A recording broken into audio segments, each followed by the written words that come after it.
May tanong ako ngayon sa inyo, no? So, meron na bang nakapag-wiring sa inyo ng tinatawag natin na common ground or common negative, no? So, yung common ground or yung common negative ay ginagawa lang sa DC circuits. So, ano ba yung goal kung bakit nagko-common ground or common negative? Ang main goal lang nun is para sa simplicity ng wiring connection, no? Kaya tayo nagko-common negative.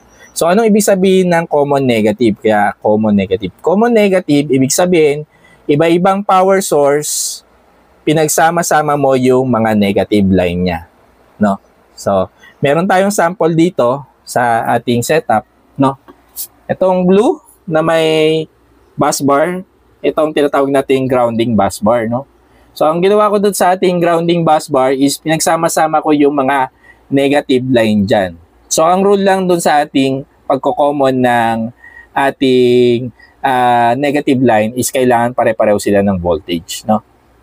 So, tatlong power source yung pinagsama-sama dyan ng pinagsasama-sama yung negative line dyan. So, unang power source is yung gen-type power natin. Pangalawa yung LV Topsan, 12 volts.